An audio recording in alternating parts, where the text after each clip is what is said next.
पर 15।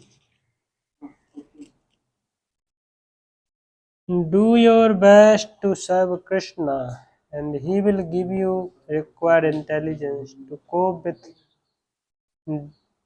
disturbing situations. Letter to Jai Govind, September 15, 1967। तो प्रभुपाद जी कह रहे हैं यहाँ पे कि आप अपना पूरा प्रयास करो भगवान को सेवा करने के लिए, और कृष्ण आपको बुद्धि प्रदान करेंगे जिस चीज़ की आपको भगवान को सेवा करने के लिए जो बुद्धि की आवश्यकता है, भगवान आपको बुद्धि प्रदान करेंगे हर एक परिस्थिति में। तो कौन सा श्लोक है गीता का? अन्यास चिंतयन्तो माम ये जना पर्युपासते। नहीं, भगवान बोलते हैं कि ददामि बुद्धि योगम तम ये न माम अपयांति, कि मैं उनको बुद्धि प्रदान करता हूँ जो मेरा अनन्य भाव से चिंतन करते हैं। उनको मैं बुद्धि प्रदान करता हूँ तो वो मेरे पास तक आ पाते हैं, ये समझ सकते हैं। तो आज हम चर्चा करेंगे थोड़ा सा कि हमारे भक्ति जीवन में हमें किस प्रकार से छोटी छोटी चीज़ें, बहुत छोटी छोटी स्मॉल माइन्यूट चीज़ें हैं, भक्ति को हमें एक स्टेपिंग स्टोन्स की तरह वर्क करते हैं, है ना, एक एक सीढ़ी ऊपर उठाते हैं। तो हम कैसे उनको समझ सकते हैं, उनके बारे में चर्चा करेंगे। तो बेसिकली इन्फॉर्मेशन, बहुत सारी चीज़ें हैं जो भक्ति में पता नहीं है, और पता नहीं होने के कारण हम वो गलतियाँ करते रहते हैं रिपीटेडली और उनसे ऊपर नहीं उठ पाते। तो can say information to transformation ऐसे कर सकते हैं। ज्ञानतिमिरान्धस्य ज्ञानाञ्जनशलाकया तमाम विष्णुपदाय कृष्णपृष्ठाय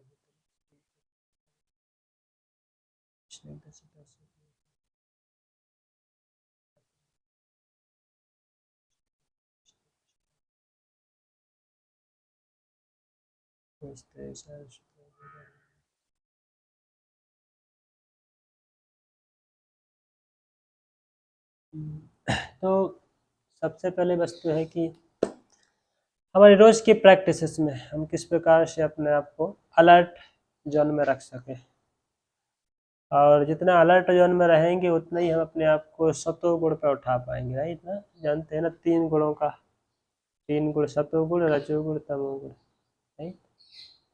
तो जब तक हम तमोगुण में हैं तब तक हम आध्यात्मिक ज्ञान को या आध्यात्मिक प्रैक्टिसेस को कल्टीवेट नहीं कर सकते, राइट।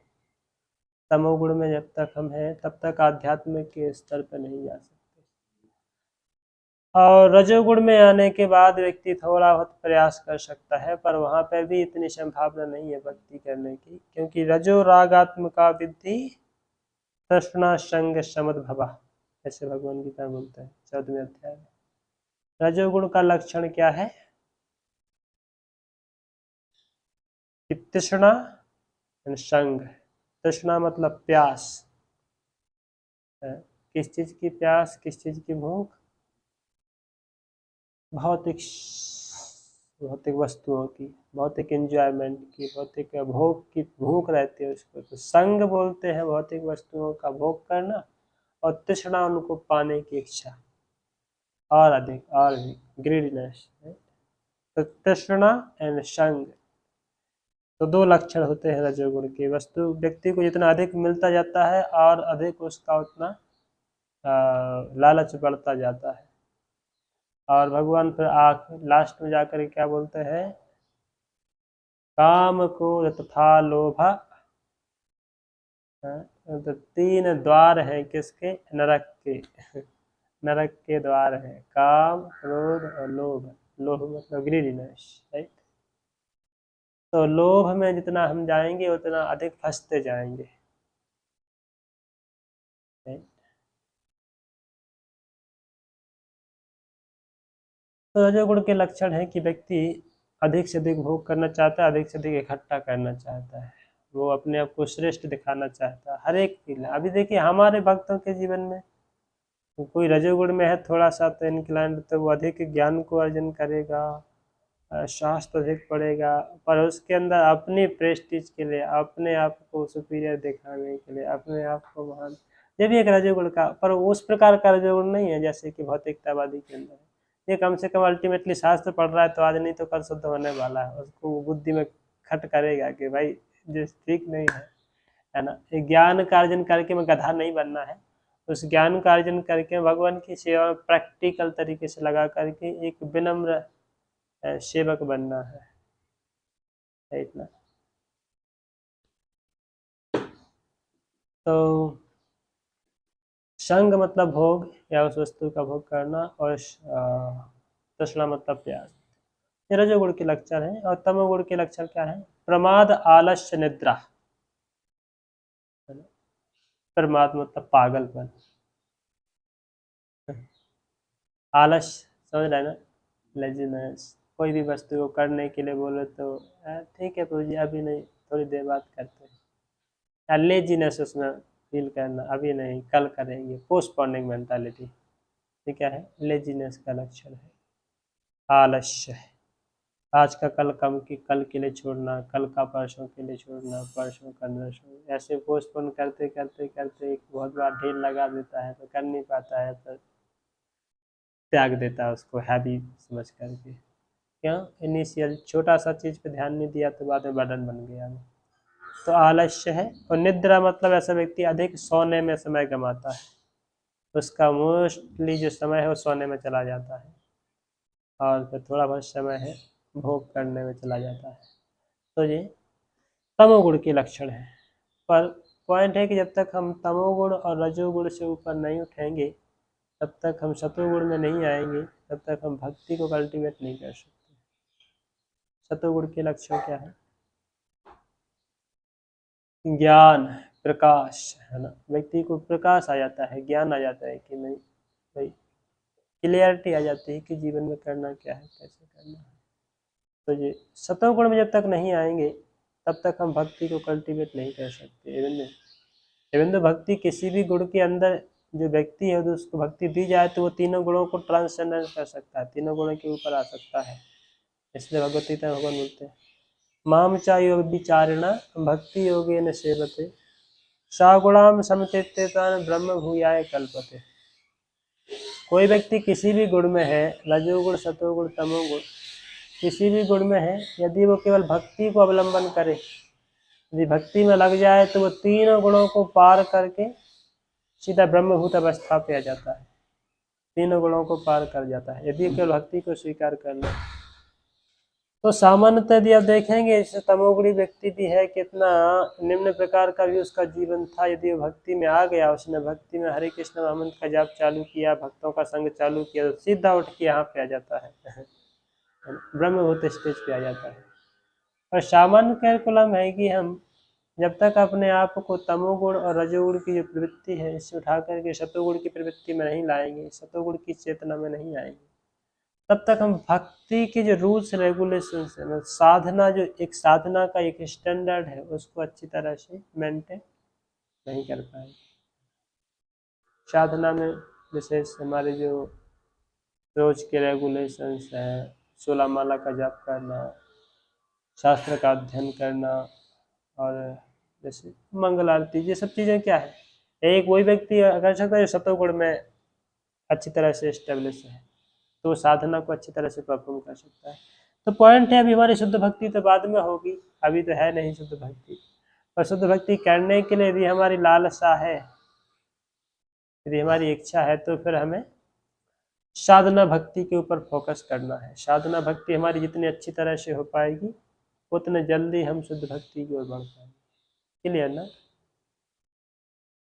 अभी बात है कि साधना भक्ति में भी समस्या है कि बहुत दिक्कत होती है, साधना भक्ति इतनी आसान नहीं है, बहुत जर्नी है, लॉन्ग टर्म जर्नी है और कठिन है रास्ता है। हम लोग अनुभव करते हैं कितना कठिन रास्ता है। कोई व्यक्ति को बोलो कि जाओ वहाँ से काम करके ले आओ, पानी भर के ले आओ, झाड़ू पोछा सब कर लूँगा, और बोलो कि मैं उसको बोलो कि आप बैठ करके 4 माला 8 माला करो, कर नहीं पाएगा, भाग जाएगा। It's difficult. मन को पकड़ना है ना, वहाँ पे तो आप वस्तुओं को पकड़ सकते हैं, आसान है क्योंकि वो दिख रही है ना, वस्तुएं दिख रही हैं, पकड़ना आसान है, करना आसान है। तो मन को पकड़ना है, सूक्ष्म वस्तुओं को पकड़ना है, चेतना को पकड़ना है, इच्छाओं को पकड़ना है, मतलब अपने आप को भोग व्यक्ति से अपने आप को दूर रख करके, तो ये सटल चीजें हैं, सूक्ष्म वस्तुओं से अपने आप को पकड़ना है, बहुत मुश्किल है, मन भागता है ना, डिफिकल्ट है। पर शर्त यही है कि जब तक हम जिन चीज़ों को नहीं कर पाएंगे, सतोगुण पर नहीं ला पाएंगे अपने आप को, तब तक हम भक्ति को अच्छी तरह से परफॉर्म नहीं कर सकते। तो जैसे हमारे प्रैक्टिकल जीवन, अभी प्रैक्टिकल क्या है, कुछ चीज़ें हम चर्चा करेंगे। प्रैक्टिकल है हमारे जीवन में कि जैसे रोज सुबह से लेकर के मॉर्निंग, मतलब हम जागे, अब सतोगुण वहाँ से हम कैसे कल्टीवेट करें, है ना। इसलिए हमारा वैष्णव एटिकेट जो हमें क्या सिखाता है, जो पूरा सतोगुण की लाइफ स्टाइल तक लाने के लिए हमें वो सिखाता है। सुबह जाग करके सबसे पहले, इवन ये तो केवल ऐसा नहीं, वैष्णव एटिकेट वैदिक कल्चर में जो ट्रेडिशनल ही होता था ना, बच्चा जाग करके सबसे पहले बिस्तर में ही माता पृथ्वी को प्रणाम करते थे, है ना। हम वो बचपन में किए होंगे, कराग्रे वस्ते लक्ष्मी कर मध्य सरस्वती कर मूलेत गोविंदा प्रभाते कर दर्शन।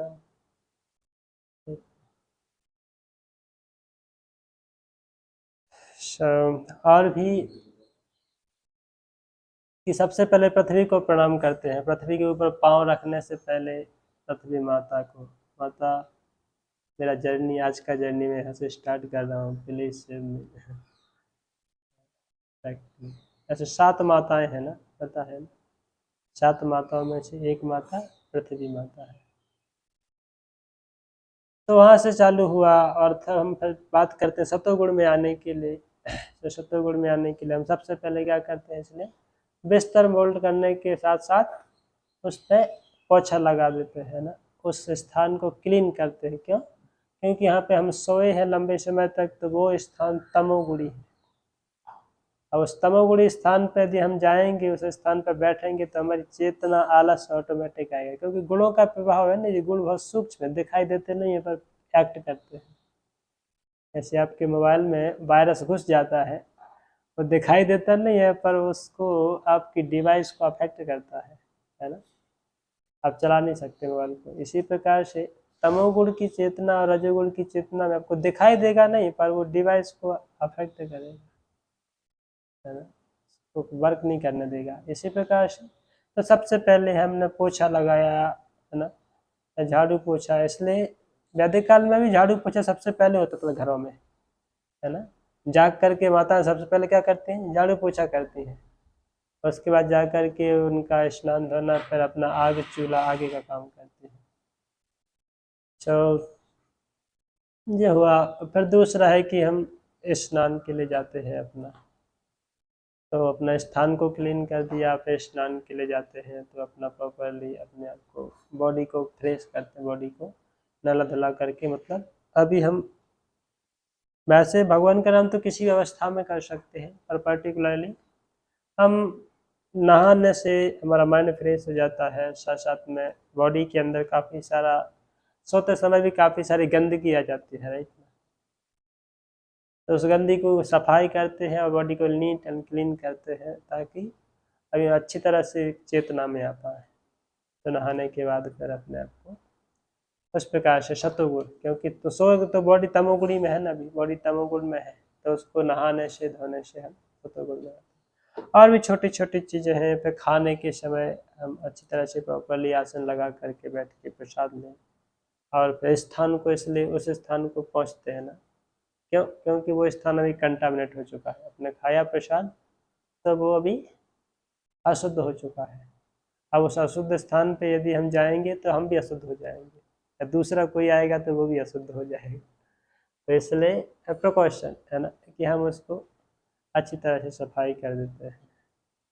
हम अशुद्ध हैं, हम अशुद्ध अवस्था में किसी भी स्थान पर जाएंगे वो स्थान भी अशुद्ध हो जाएगा। इसलिए देखें ना, पहले यदि आप बाहर के गांव के कोई व्यक्ति आएंगे, उनको आप बिना नहाए धोए हम उनको बोले आइए दर्शन करिए, वो नहीं आते हैं। कारण उनको ये रहता है नहीं, अभी हम नहाया नहीं, अभी मैं अशुद्ध हूँ, नहाने के बाद मंदिर में आऊँगा, पता है ना। तो हम लोग तो मंदिर में सोते ही हैं, तो वो लोग आने की आवश्यकता नहीं। ठीक है। एक तो स्थान की बात है कि हमारा घर ही यही है, तो हम कहाँ जाएंगे। और दूसरा है हमें स्टैंडर्ड को मेंटेन करने का भी प्रयास करना चाहिए। और तीसरा है कि सामान्य लोग हैं वो रिचुअल्स के ऊपर ज़्यादा फोकस करते हैं, वो स्पिरिचुअल या स्पिरिट को भूल जाते हैं, है ना। तो नहाया है धोया है वो बाद की बात है, पर भगवान के दर्शन करना है वो पहली बात है। वो नहाने धोने के नई चक्कर में वो कभी भी आप मंदिर आते ही नहीं है। राइट ना, कभी भी गीता उठाते ही नहीं है। आप बोलेंगे गीता पढ़िए, नहीं नहीं नहीं नहीं, हम गीता को ऐसे थोड़ी छू सकते हैं, बोलते हैं ना, ऐसे थोड़ी। उसको तो एकदम अच्छे स्थान पे, अच्छे सिंहासन पे, पवित्र अवस्था में एकदम, तो ही गीता को छू सकते हैं। अब वो तो ऐसा कभी होगा ही नहीं। तो कभी भी गीता पढ़ेगा नहीं वो। और हमारा विषय क्या है, हमारा विषय है गीता हमें पहले पढ़नी है। अब ये उस अवस्था में है तो बहुत अच्छा है, वैसा ही करना चाहिए। और वैसे नहीं भी है तो थोड़ा लोअर लेवल पे तो भी गीता पढ़ना है। हमारी स्पिरिट क्या है, गीता पढ़ना, ना कि हमें केवल रूल्स के पीछे भागना कि नहीं नहीं नहीं नहीं हम गीता को ऐसे नहीं छू सकते। इसी प्रकार से हम भगवान के दर्शन कर रहे हैं, तो भगवान का दर्शन हमारा मेन स्पिरिट है, भगवान की सेवा में आना मेन स्पिरिट है।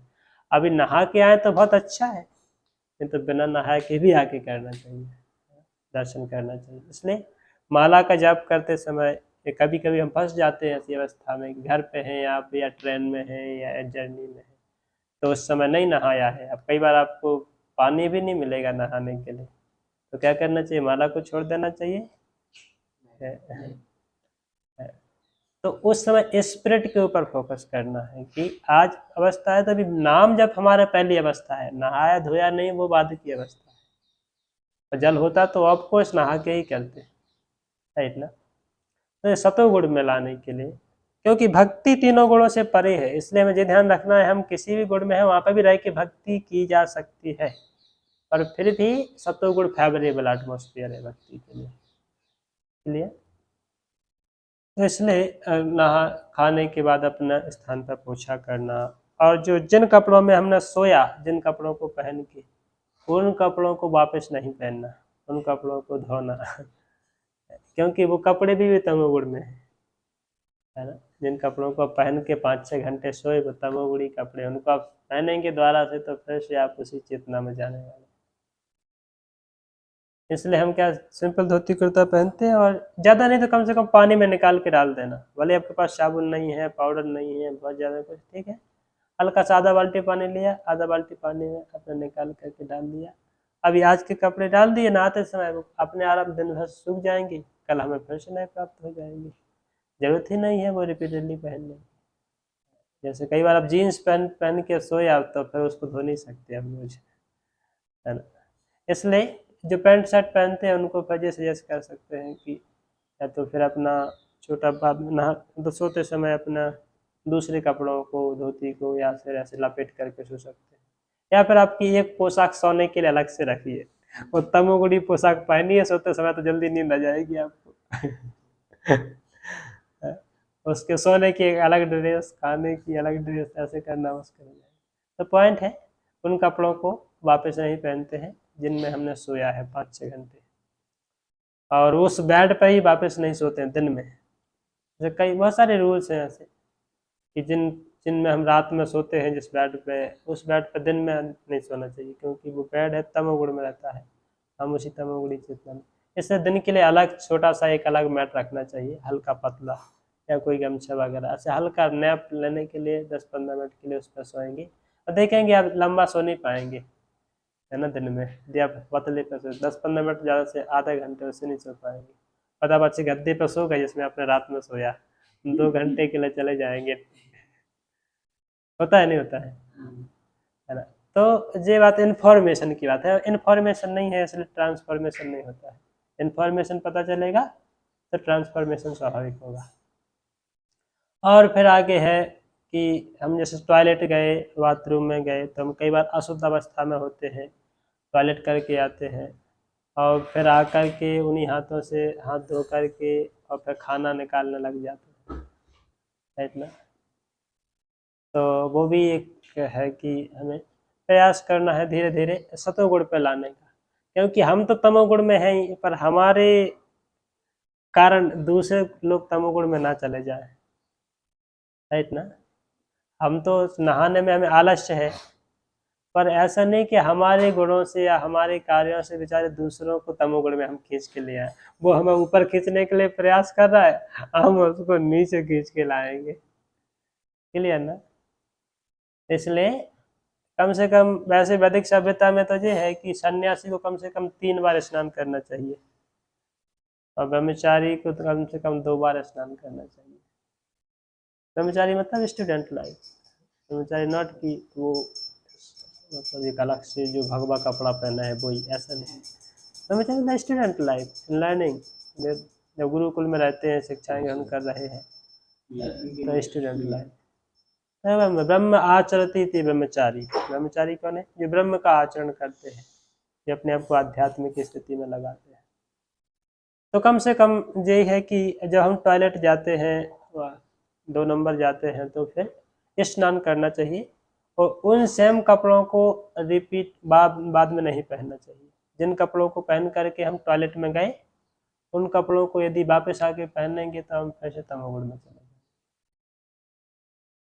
इसलिए हम क्या करते हैं, 2 गमछा रखने को सजेस्ट करते हैं। जब नया बच्चा भी आता है तो क्यों बोलते हैं कि 2 गमछा रखो, अपने अंडरवियर भी वो सेम पहन के नहीं जा सकते, है ना। किसी के पास अंडरवियर की कमी है तो उसको ज़्यादा लेना चाहिए, है ना। अदरवाइज सिंपल है कि आप गमछा पहन के गए, गमछा पहन करके आपने स्नान किया, टॉयलेट गए, आपने स्नान किया, स्नान करके आपको गमछा तो दूसरा बाद में लपेट लिया, उसको सुखाना डाल दिया, राइट। सिंपल फंडा। वो कपड़े निकाल के गए तो अशुद्ध होने की बात है, इसलिए आप देखेंगे डिवोटीज गमछा पहन के जाते हैं और आके दूसरा गमछा पहन के वापस आते हैं, तो कपड़े भी बार बार धोने नहीं पड़ते हैं, तो वही सेम कपड़े वापस पहन सकते हैं, क्लियर ना। तो और ऐसे टॉयलेट में गए तो फिर वापस चारों तरफ भ्रमण नहीं करना, परिक्रमा नहीं करना, है ना। नहीं तो कई बार है हम टॉयलेट में जाने के बाद चारों तरफ की परिक्रमा कर डालते हैं, तो मतलब हम अशुद्ध अवस्था में अभी हम जिस स्थान पर जाएंगे उस स्थान को भी अशुद्ध करते जाएंगे, राइट ना। अब बाहर के लोग तो क्या है, टॉयलेट जाते हैं, उनको ऐसे दिमाग में होते नहीं कि स्नान करना है, मतलब उनको तो क्या है, वो टॉयलेट गए जाके खाते हैं फिर पीते हैं सब, तो उसी प्रकार।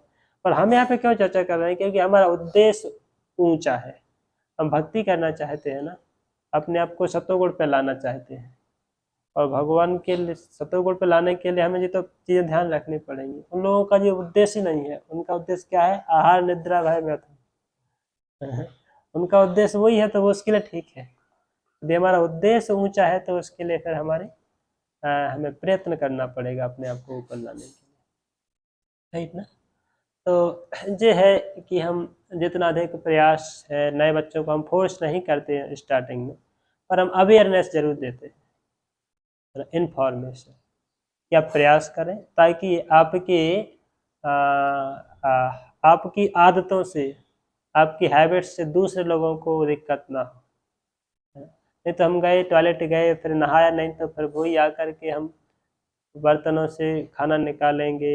अब वो तो भगवान का प्रसाद बनता है उन बर्तनों में, हमने उस अवस्था में आके बर्तन छुए तो बर्तन भी अशुद्ध हो गए।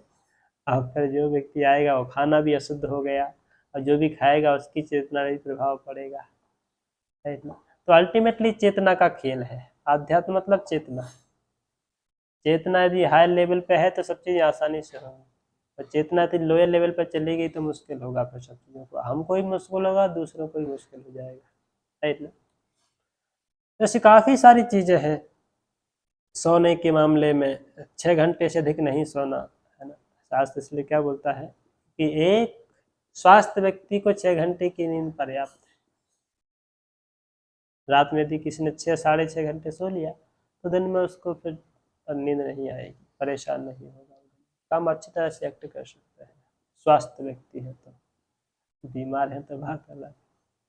इसलिए हम प्रयास करना चाहिए कि समय पर सोना, समय पर जागना, है ना। 9:30-10 बजे सो गए तो आराम से आप 4-4:30 बजे जाग जाएंगे। कोई आपको जगाने आए या नहीं आए, आप स्वयं से जाग पाएंगे एकदम प्रसन्नता के साथ, माइंड फ्रेश के साथ। तो समय पर सोना, समय पर जागना, और दिन में अधिक ना सोना। अब कई बार है कि हम रात में लेट नाइट जागे हैं, बहुत हैक्टिक है, तो फिर दिन में सोने की आवश्यकता हो जाती है। ऐसे कोई कभी कभी एग्जाम चलता है तो एग्जाम की अवस्था में रात रात को जागना पड़ता है कई बार स्टूडेंट को, क्योंकि नहीं तो पढ़ाई का पूरा उसको कंप्लीट नहीं कर पाते, तो फिर दिन में भी कई बार सोना पड़ता है। ठीक है, कुछ कुछ सिचुएशंस में अपने आप को फिर देखना पड़ता है, पर नॉर्मल डेज में हमें प्रयास करना चाहिए कि अपने आप के शेड्यूल को मेंटेन कर सकें, अपने आप को सही। जैसे हम लोग लेट हो गए, 12, 12:30, 1 बज गया सोते सोते, तो मैं सुबह जगाया नहीं, पर बिंदु हमारा आरती का समय 5 बजे है, पर कल आरती 7 बजे हो गई है। तो किसी सिचुएशंस में ऐसा कभी कभी डील करना पड़ सकता है, पर that should not be the regular routine. तो इस तरीके से हम धीरे धीरे धीरे प्रयास करेंगे, ये हमें इंफॉर्मेशन इतना अधिक हम प्राप्त करते जाएंगे, साधना भक्ति में उतने हमें हेल्पफुल होते जाएंगे, है ना। उतने अच्छी तरह से हेल्प मिलेगी, और साधना को अच्छी तरह से, जितना अच्छी तरह से कल्टीवेट करेंगे, उतना जल्दी हम शीघ्र ही शीघ्र भक्ति, शुद्ध भक्ति की ओर आगे बढ़ेंगे। और जीवन में हमें वही तो चाहिए, और क्या चाहिए। और ये केवल भक्ति के लिए नहीं, ये जो सतोगुण है आपके कैरियर के लिए, आपके लॉन्ग टर्म कैरियर के लिए भी ये आवश्यक है। कोई स्टूडेंट है 6 घंटे सो करके यदि वो पूरा दिन भर पढ़ाई कर सकता है, तो वो ज़्यादा अच्छा है कि 4 घंटे 2 घंटे पढ़ करके दिन भर सोता रहता है, रात भर सोता रहता है ना। जाइए बाहर मैस में जाइए, हॉस्टल में जाइए, बाहर बच्चे बहुत सोते हैं, रात भर सोते हैं, दिन भर सोते हैं। तो तमोगुण में है, चूंकि तमोगुण में उनको पता नहीं है कि क्या हो रहा है, लाइफ में बीत रही है, बस दिन बीतते जा रहे हैं, करते रहे, जिंदगी ऐसी बीत जाएगी, मर जाएंगे, खत्म के। पर हम लोग अवेयरनेस है, हमको पता है भाई जीवन केवल खाने सोने के लिए नहीं, इसका उद्देश्य ऊंचा है, इसलिए उसके लिए प्रयास, राइट ना। तो इसको ऐसे हम धीरे धीरे इंफॉर्मेशन को कलेक्ट करें, इसलिए शास्त्र स्टडी आवश्यक हो जाता है। जब शास्त्र पढ़ते हैं आध्यात्मिक ज्ञान के लिए, शास्त्र पढ़ते हैं, वहाँ पे सब रूल्स रेगुलेशन है ना, वहाँ पे तो सब चीज़ें हैं, ये अपने मन से थोड़ी बोली जा रही है। शास्त्र पढ़ेंगे तो क्लियरिटी आएगी, विजन आएगा भाई करना क्या है, क्या नहीं करना है। इसलिए शास्त्र अध्ययन लास्ट में जाता है, शास्त्र अध्ययन रोज होना चाहिए, कुछ ना कुछ हल्की फुल्की मात्रा में, ताकि हम एक ट्रैक पर रहें, कॉन्शियसनेस को मेंटेन कर सकें अपनी चेतना।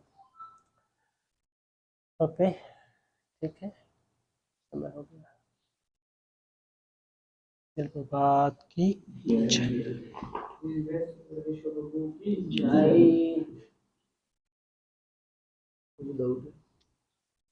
हाँ।